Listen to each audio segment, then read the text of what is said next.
4 tips lang naman yung share ko sa inyo na para makapag-start na kayo as content creator. Hi everyone! It's me, Mommy Sheka. So, for today's video, ituturo ko sa inyo kung paano nga ba maging content creator. So, if you want to know more, just keep on watching. So, na-miss nyo ba ang mga long video post natin? So, naisip ko kasi na ituloy yung paggawa ko ng tutorial dito sa YouTube kasi marami na ring nagre-request sa akin. Wow! And alam niyo yun, parang nag-live kasi tayo before, 'di ba? So, marami ring nagsasabi na ituloy ko lang daw, ganyan, kasi nanonood nga sila and gusto nila maging content creator, pero hindi nila alam kung paano, saan mag-uumpisa, ganyan.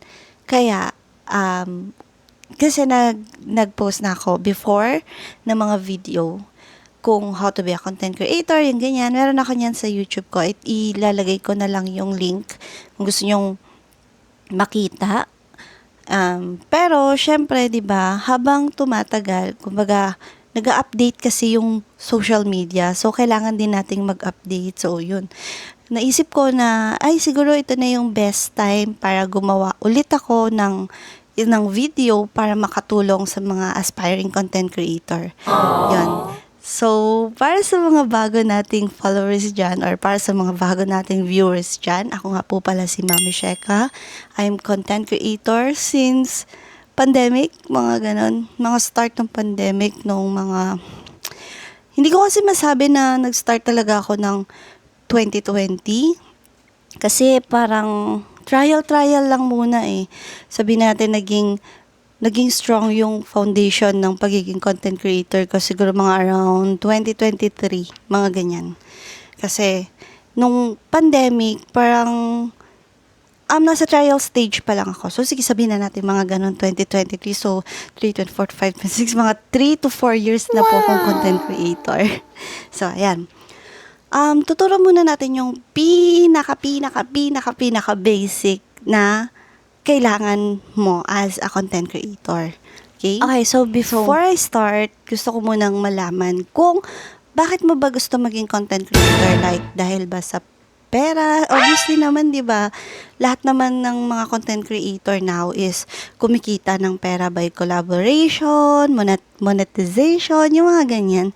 So, syempre, yun naman talaga yung goal is to earn.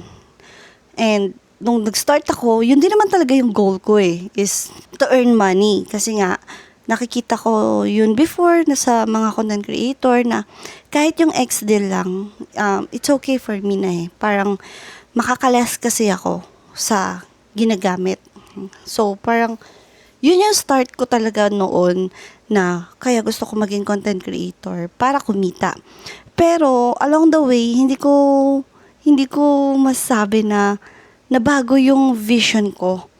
Parang, ay, iba na yung iba na yung path ko na tinatahak. Kumbaga parang, hindi na siya for the money. Kasi nga, may mga tao na nagtitiwala sa akin, may mga tao na naniniwala sa akin. So, along the way ng pagiging content creator ko, nabago yung vision ko. And yung vision ko now is to help. Wow! Ask yourself muna kung bakit ko ba gusto maging content creator.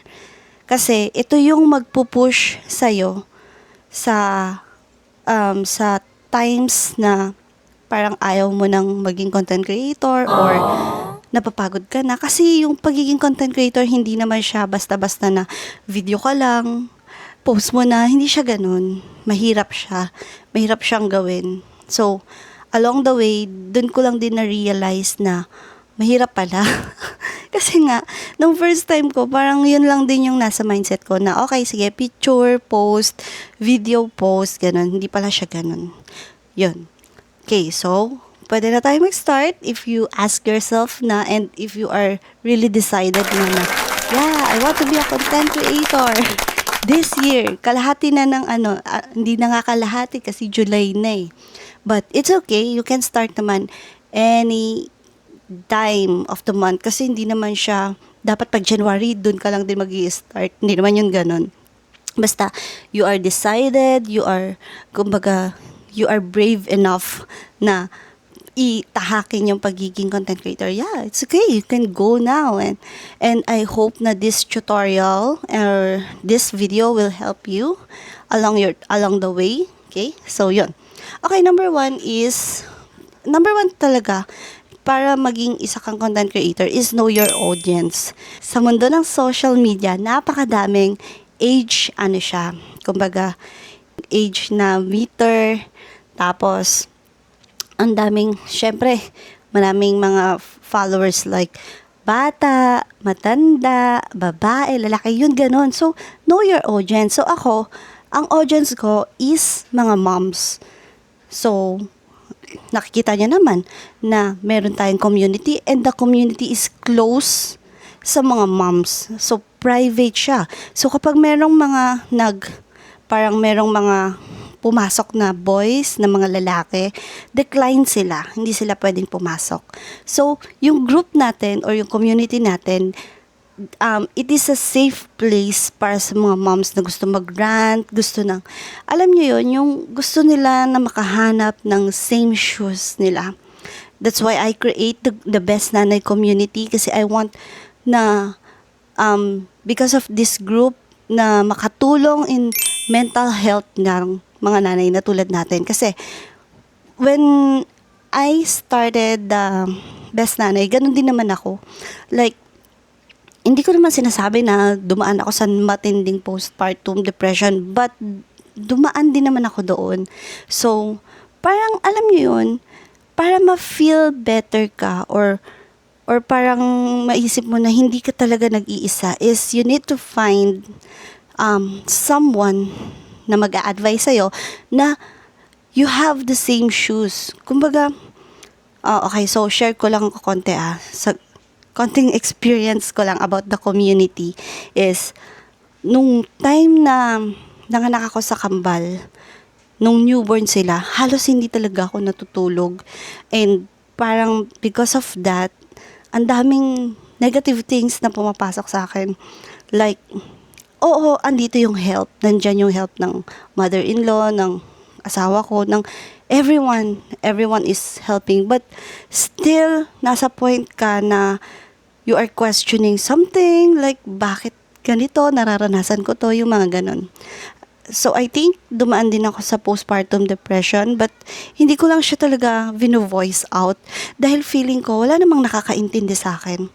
But when the time comes na sumali ako sa mga community and sinabi ko yun, and dun ko na-realize na maswerte pala talaga ako dahil may mas mga worst experience pa sila na sinasabi, like nababasa ko, yeah, we have the same shoe kasi meron silang toddler, meron silang kambal. So parang hindi ko maiisip na sinasabi mo lang yan kasi gusto mong pagaanin yung loob ko. Hindi ganun. Nakikita ko na, ay, oo, parehas ko siya. But still, yun, dun ko na-realize na, ay, maganda pala talaga yung may ganitong community. Kasi kahit na hindi mo siya totally kilala, hindi niya alam yung buong buhay mo, is makaka-help yung mga advices nila sa mental health mo. So, ayun, yun na nga. Know your audience. Kailangan talaga alam mo kung ano yung tawag dito, yung followers mo. And so, yun. Kung gagawa ka ng content, syempre, dapat dun siya sa target audience mo. Kasi sila yung mag-share, mag-engage, comment, ganyan. Sila yung makaka-relate sa'yo. So, sila din yung susuporta sa'yo. So, dapat alam mo yung audience mo. Okay? Hindi lang siya basta mag-grow yung followers mo na ngayon kasi maraming yung mga nagbebenta ng bot, yung mga babayaran mo lang tapos lalaki na agad yung followers mo, pero yung mga followers na yun is mga ghost account or mga dummy account na hindi naman ginagamit. So kapag ka nag-post ka ng isang content, walang mag-share, walang mag-engage, walang kumbaga walang interaction na mangyayari. So parang useless din yung papalaki ng followers mo kung hindi naman sila nag-e-engage sa'yo. Especially kung yung mga content mo is pinaghirapan mo from the photoshoot, lahat, everything, tapos wala man lang mag-engage. Kumbaga parang yung mga ano mo kasi, followers mo kasi is dami account. So parang mas nakakasama lang ng loob. Kasi pinaghirapan mo yung content, tas wala man lang, kumbaga nakaka-appreciate, parang ganun. Kasi nga, syempre, yung mga followers mo, mga ghost lang siya, mga dami account. Hindi naman real na tao na nakaka-relate sa'yo. So, number 1 talaga is know your audience. And then, number 2 is choose your platform. Okay. So, choose your platform naman, di ba? Kasi ngayon, marami ng social media. Kumbaga, marami ng social media platform na pwede kang mag-start. Ayun, nag-start ako sa Facebook. Pero ngayon kasi marami na, like Instagram, TikTok. Yan, TikTok number 1. Kaya, number 1 na ngayon yung TikTok dahil sa mga Gen Z. So, ayan, ako naman, mababa yung TikTok ko kasi hindi nga ako pala TikTok. Hindi ako pala kumbaga video, hindi ko siya create. Pero ngayon, susubukan natin, charot, hindi. Yun nga. So, YouTube, yan, marami namang social media platform, but I think you focus sa isang platform lang muna. Kasi kapag sinabay-sabay mo siya, like Facebook, TikTok, Instagram, YouTube, ganyan, sobrang dami, mahirap siyang i-manage. Kasi bawat platform, bawat social media platform, iba't ibang algorithm meron sila. So kapag kunyari, sinabay-sabay mo silang lahat, yung kamay ko, sinabay-sabay mo silang lahat, mahirap siyang pataasin. Kumbaga, hindi siya agad tataas sa Facebook, or hindi siya, yung mga content natin, hindi siya agad tataas sa Facebook, or minsan naman sa TikTok tumaas, pero sa Facebook hindi. So, mahirap siyang i-manage. So, mag-start ka muna ng kung saan ka, halimbawa, mas comfortable kang i-upload yung mga content na ginagawa mo. Like for example, mahilig ka sa TikTok, pwede ka mag-start muna sa TikTok. And then after that, pag meron ka ng meron ka ng mga followers, meron ka ng mga tag dito, na mga nagsusuporta talaga sa'yo, and you can build naman again sa ibang platform. Kasi yun nga, tulad ng sabi ko, nakapag-build na ako before sa Facebook. Nung time na nag-build naman ako sa Instagram, nahirapan talaga ako kasi yung mga followers ko sa Facebook, wala silang Instagram. So ngayon, I need to create Instagram kasi ito yung Instagram kasi is, ito talaga yung platform kung saan maraming brand collaboration. So ngayon, nung nag-start ako ng content creator, sabi nung nag-lead sa akin or ng mentor ko is I need to create Instagram. So, nung nag-create ako ng Instagram, ayun, wala masyadong followers kasi yung mga followers ko, nasa Facebook lang sila. Facebook lang meron sila. So, dun sa time na yon, nahirapan talaga ako na mag-build ng Instagram ko. Kasi nga, that time, hindi rin naman ako pala picture eh. Hindi naman ako yan nga, sa Instagram, puro photo, ganyan. Nasa bahay lang naman ako anong mga ipopost ko, 'di ba, na photo. Wala naman ako mga travel, and food. Yung food namin, yun lang din yung So, yung struggle ko noong umpisa as a content creator, matindi rin naman. So, inaral ko rin talaga siya, kung paano ko siya gagawin, ganyan. And may mga mistake din ako as content creator, and i-share ko yon sa inyo, yung mga mistake na yon, para hindi nyo na siya gagawin. Pero next time na siguro yon yung mga mistake ko. So for now, ito lang muna yung mga i-share ko sa inyo. And number 3 is develop your brand. So for example, is ang ginagawa ko, I am developing my brand, 'di ba? Sa mga stay-at-home mom. So yung mga post ko, it's about stay-at-home mom, and syempre yung mga pwede naman siyang haluan, like for example sa working, ganyan, kasi since nagsa-side hustle din naman ako, so parang pwede mo siyang haluan yung mga post mo ng about sa working moms, mga ganyan. So, ako naman, example, as a stay-at-home mom, syempre mahilig tayong maglinis. Ang more on collaboration na nare-receive natin dyan is yung mga panlinis sa bahay. Syempre, tulad ng example, Joy, ganyan, Ariel, Downy, yan, mga ganyan. Actually, yung mga ganyan collaboration, tuwang-tuwa talaga ako sa mga ganyan kasi laki ng tipid. Kasi nga, yun yung lagi kong gamit. So, parang kapag may collaboration ng mga ganyan, natutuwa ako kasi laki ng natitipid ko sa grocery. So, ayun. Syempre, hindi tayo pwedeng, kumbaga magba-branding ka, iba-branding mo yung sarili mo as a working mom ako, ganyan. So, yung mga video, mga photo, mga post is about working mom. Ganon. So, dun mo siya iba-brand yung self mo. Kasi kapag na brand mo na yung self mo, na as, eto ako, ganyan, yung collaboration, kusa na lang siyang darating sa'yo. Hindi na mahirap makipag-collaborate sa mga brands, especially yung mga ginagamit mo talaga. Yan. So, and number 4 is find your niche. So, ibig sabihin, you need to find your niche talaga. Pero pag starting ka pa lang naman, okay lang naman yan kahit hindi mo pa talaga totally alam kung saan ka. Pwede pa siyang mag-rumble-rumble. Pero pag along the way kasi, dun mo marirealize kung anong niche talaga na meron ka. Hindi ko kung niche o niche. Ganyan, basta.